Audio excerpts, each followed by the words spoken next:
سامعین کرام، اہل سنت کی معتبر ویب سائٹ mysunni.com کی جانب سے آپ کی خدمت میں خلیفہ تاج الشریعہ حضرت علامہ مفتی شمشاد احمد رضوی مدد اللہ العالی شعبہ افتاء جامعہ امجدیہ رضویہ گھوسی کے خطاب کا پہلا حصہ پیش کیا جا رہا ہے، جو آپ نے 7 جنوری 2015 کو شیرپور میں فرمایا تھا۔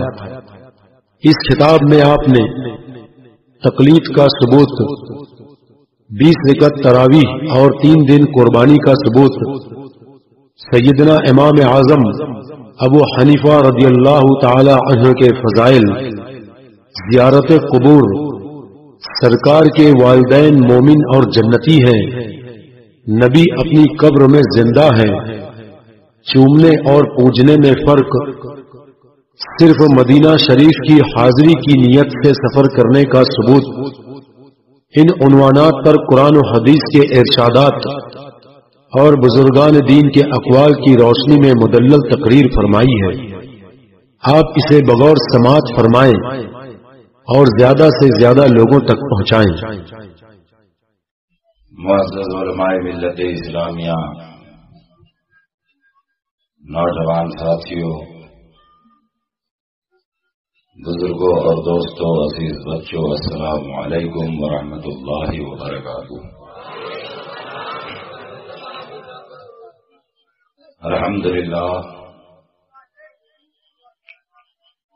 الحمدللہ رب العالمین،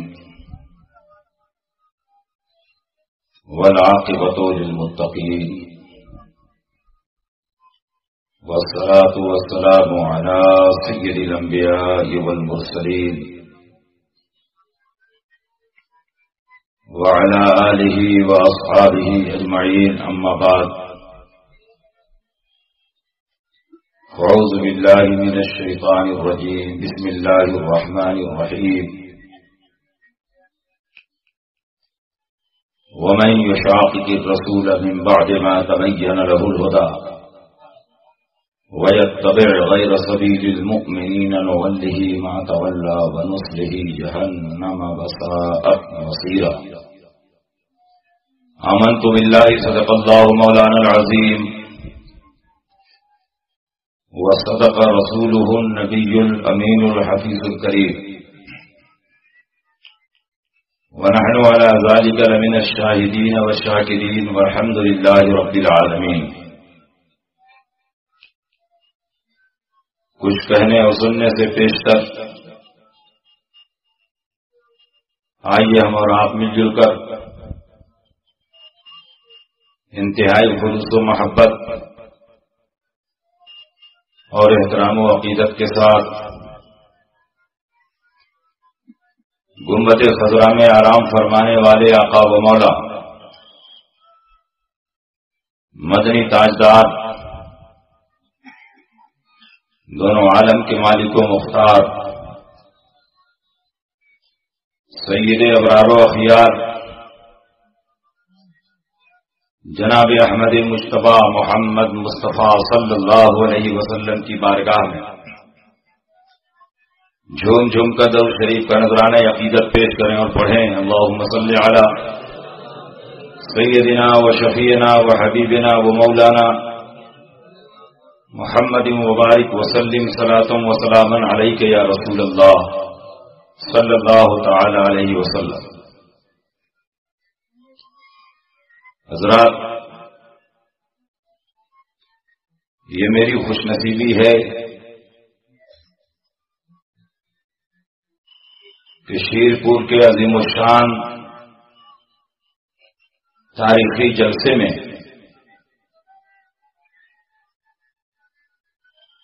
مسلک اعلی حضرت کی سچی ترجمانی کا موقع مل رہا ہے۔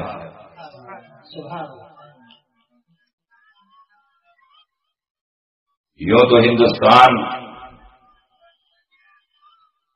اور ہندوستان کے باہر یورپ و ایشیا میں اور افریقہ کے کئی ملکوں میں مسلک کی ترجمانی کا موقع بار بار ملا، لیکن یہ پہلا موقع ہے کہ میں شیرپور کی سرزمین پر حاضر ہو رہا ہوں. انشاءاللہ جب تک آپ بیٹھیں گے میری تقریر ہوگی. مسلک کے تعلق سے پھیلے ہوئے بے شمار شبہات کا ازالہ بھی ہوگا. مسلک اعلی حضرت کی حقانیت کو کتاب و سنت کی روشنی میں بیان کیا جائے گا اور یہ ثابت کیا جائے گا کہ مسلک اعلی حضرت کوئی نیا مسلک نہیں، اہل سنت والجماعت کی پہچان کا نام مسلک اعلی حضرت. ابھی مجھ سے پیش تک مخدوم گرامی پیر طریقت حضرت علامہ مفتی معین الدین صاحب دامت فیضہم نے بڑی اچھی بصیرت افروز تقریر آپ کے سامنے پیش فرمائی. اللہ مزید فضیل. اور میرے بعد بھی استاذ العلماء اشرف العلماء حضرت علامہ مفتی مجیب اشرف صاحب دامت فیضہم آئیں گے اور انشاءاللہ حسب موقع کچھ نصیحت کے کلمات آپ کے سامنے پیش فرمائیں گے. میں نے جس آیت کریمہ کی تلاوت کی،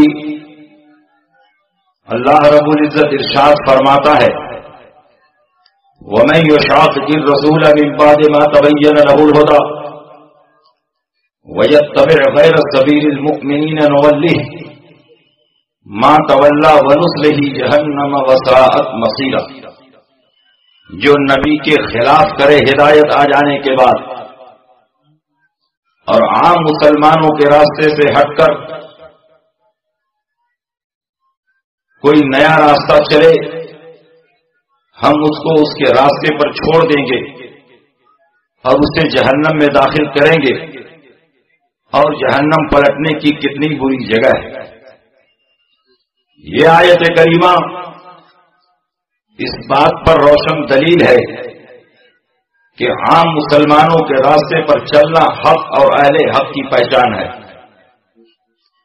اور عام مسلمانوں کے راستے سے ہٹ کر کوئی نیا راستہ اختیار کرنا یہ گمراہی اور بددینی کی دلیل ہے.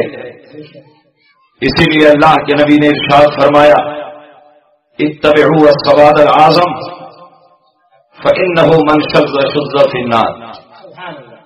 سواد اعظم کی پیروی کرو، مسلمانوں کے بڑے گروہ کی پیروی کرو، مسلمانوں کی بڑی جماعت کی پیروی کرو.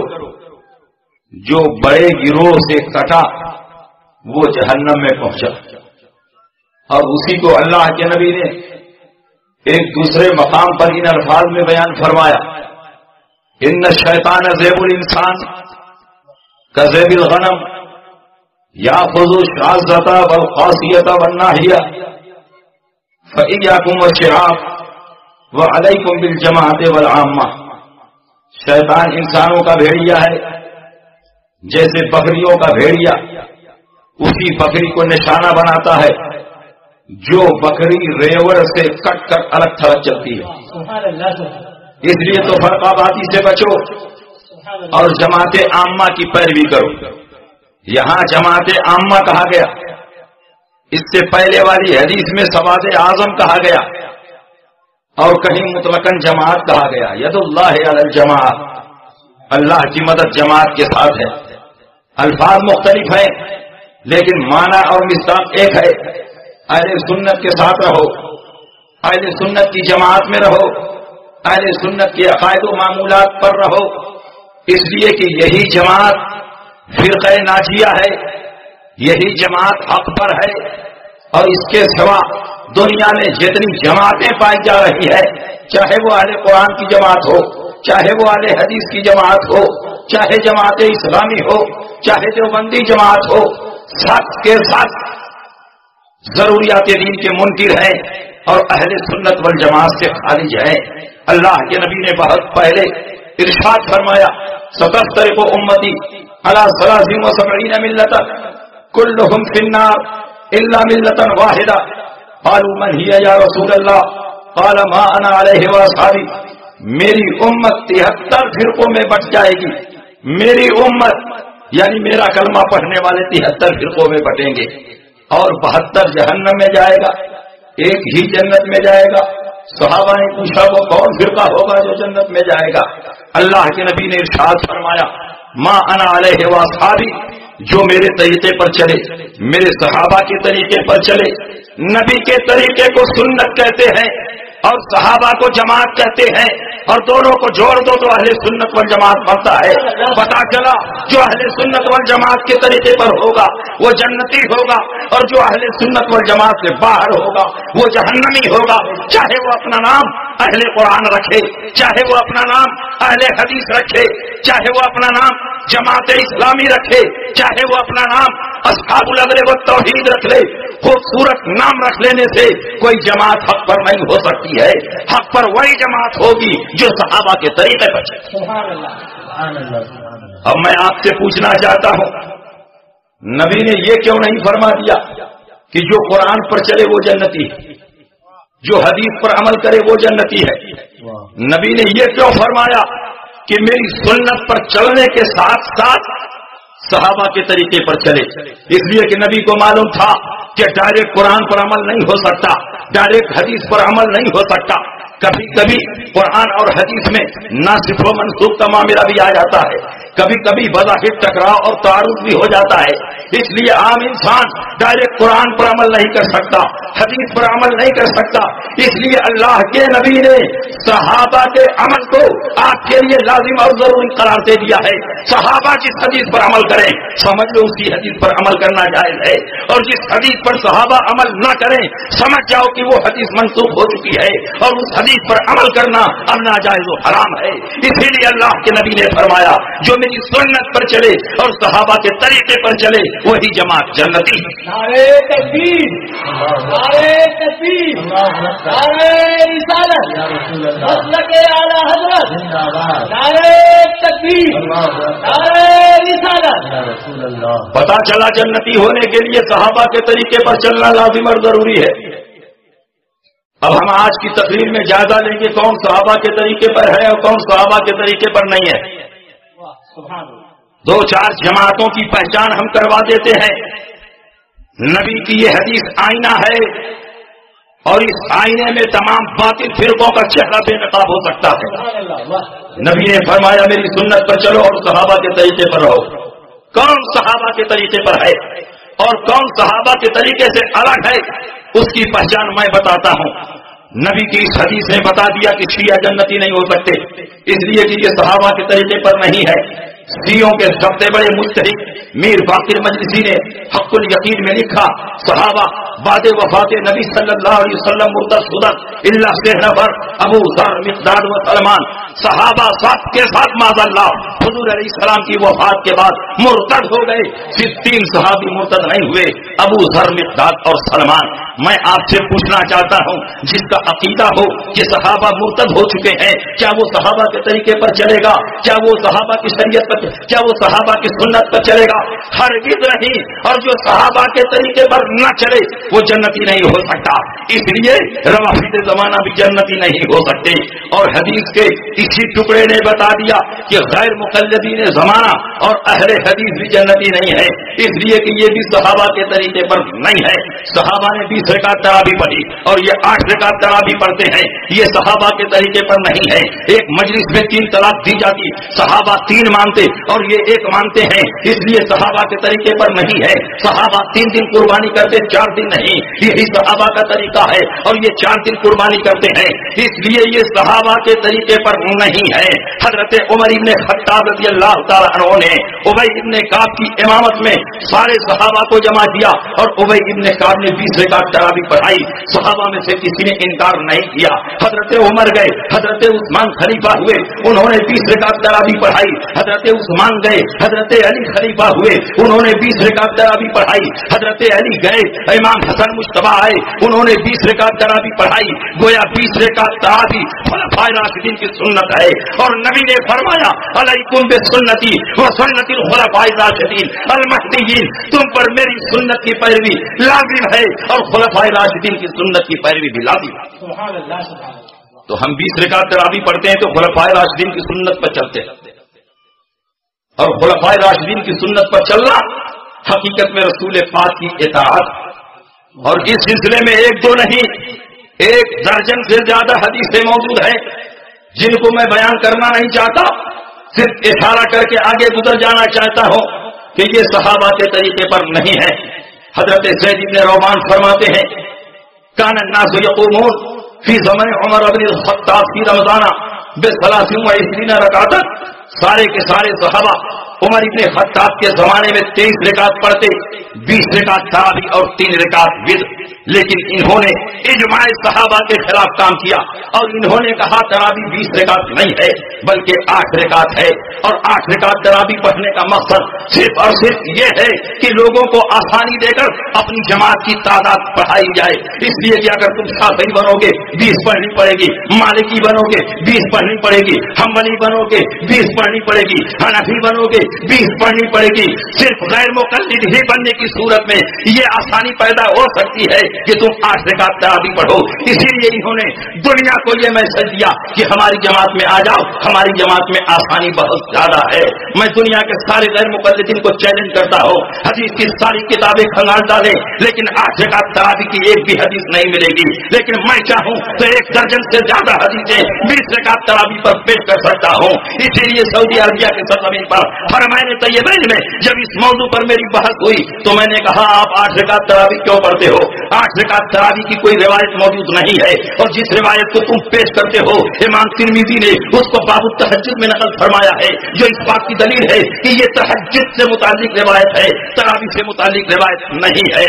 لیکن انہوں نے کہا کہ ہم 8 ہی پڑھیں گے، 20 نہیں پڑھیں گے، اس لیے کہ 20 عمر نے جاری کیا ہے، ہم عمر کے راستے پر نہیں چلیں گے. میں نے کہا تم عمر کے راستے پر چل بھی نہیں سکتے، عمر کے راستے پر چلنا اتنا آسان نہیں. بخاری کی حدیث ہے، نبی نے فرمایا یا ابن الخطاب والذی نفسی بیدی ما لقیک الشیطان ذلک الفج القط الا سلک فجا غیر فجک. اے عمر ابن خطاب قسم ہے اس ذات کی جس کے قبضہ قدرت میں میری جان ہے، تو جس راستے پر چلے گا شیطان کبھی نہیں اس راستے پر چل سکتا. تیسرے کا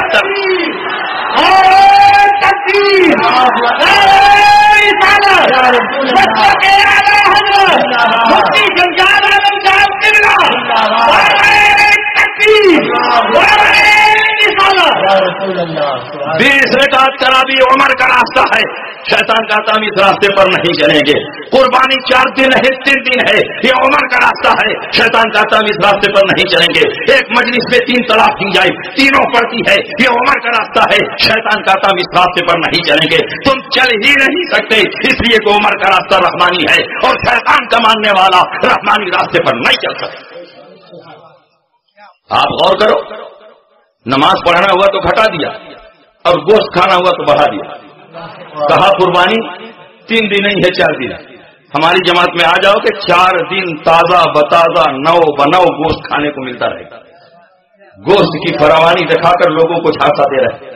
ہماری جماعت میں آ جاؤ، 4 دن تازہ تازہ گوشت کھانے کو ملتا رہے گا. میں کہتا ہوں 4 دن قربانی کرنے کی کون سی حدیث ہاتھ لگ گئی؟ 1200 سال تک تو سارے مسلمان 3 ہی دن قربانی کرتے رہے اور جانتے رہے. خود حرمین شریفین میں 3 ہی دن قربانی ہوتی رہی. لیکن جب سے تم پیدا ہوئے تم نے 4تھے دن کی قربانی کو کہاں سے جاری کر دیا ہے؟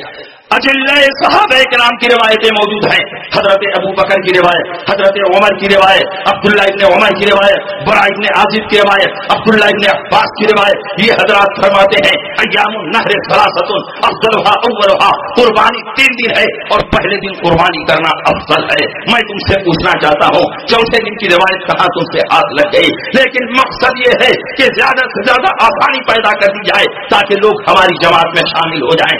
اسی لیے آسانی کی وجہ سے کالج یونیورسٹی میں پڑھنے والے نوجوان غیر مقلدیت کی طرف، اہل حدیث کی طرف مائل ہو رہے ہیں کیونکہ یہاں آسانی بہت مل رہی ہے. اور ان کے ایک مجتہد ہیں صدیق حسن بھوپالی، کیونکہ ان کے یہاں کوئی مقلد نہیں ہوتا، سب کے سب مجتہد ہی ہوتے ہیں، ڈائریکٹ قرآن اور حدیث سے مسئلہ نکالتے ہیں. انہوں نے اپنی کتاب بدور الاحلہ میں یہاں تک لکھ دیا کہ ایک بکرے میں 100 آدمیوں کی قربانی جائے گی. مہنگائی کے اعتبار سے ان کا فتویٰ بھی بدل رہا ہے. بکرا مہنگا ہو گیا تو اب ایک آدمی نہیں 100 آدمی مل کے خریدے اور قربانی کرے. ایک بکرے میں 100 آدمیوں کی قربانی جائے.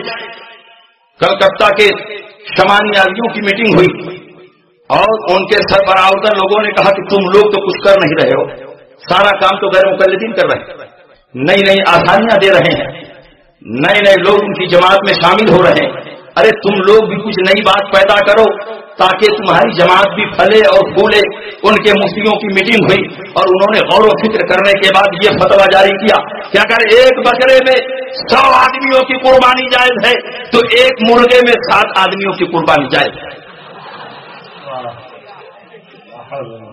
اب آپ بتاؤ، ان دونوں نے اپنے اپنے فتووں سے یہ ثابت کر دیا کہ نہیں یہ جنتی نہیں ہے جہنمی۔ ان کے فتوے بتا رہے ہیں کہ یہ جنتی نہیں ہے جہنمی ہے، کیونکہ نبی نے فرمایا، بخاری کی حدیث ہے، سمنوا ضحایاکم فإنھا علی الصراط مطایاکم، موٹے اور فربا جانوروں کی قربانی کرو کیونکہ اسی قربانی کے جانور پر بیٹھ کر پل صراط پار کرنا ہے۔ جس جانور کو تم قربانی میں ذبح کرتے ہو اسی جانور پر بیٹھ کر پل صراط پار کرنا ہے، اس لیے موٹے اور فربا جانوروں کی قربانی کرو تاکہ آسانی سے پل صراط پار کر سکو۔ اور بخاری کی دوسری حدیث بتاتی ہے کہ اسی پل صراط کے نیچے جہنم ہے۔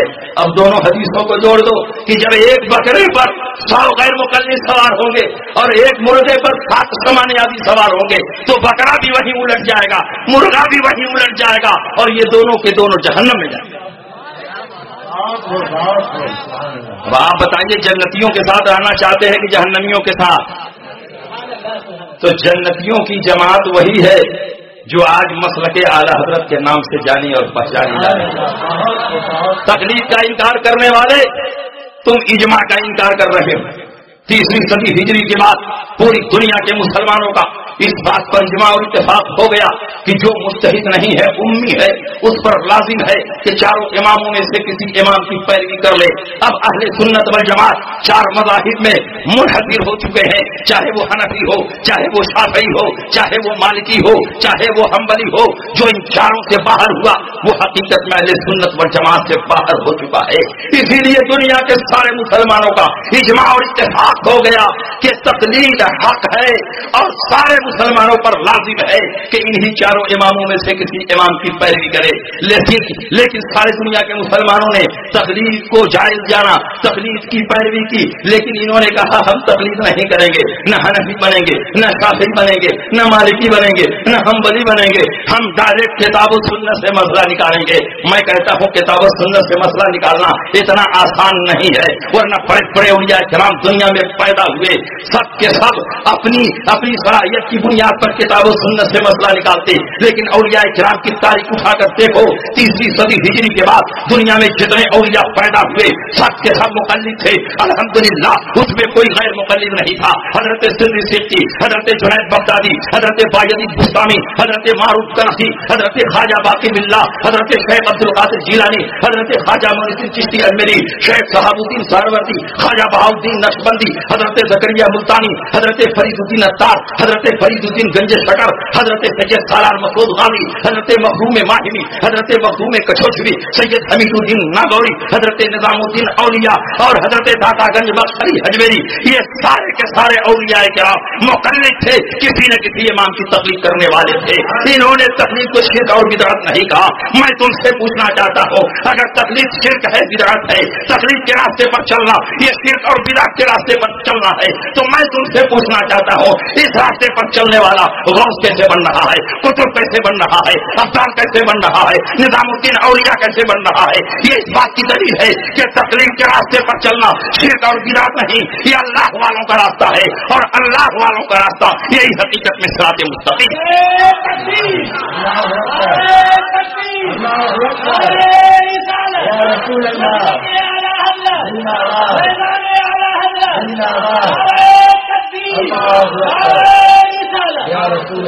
یہ ڈائریکٹ قرآن اور حدیث سے مسئلہ نکالیں گے۔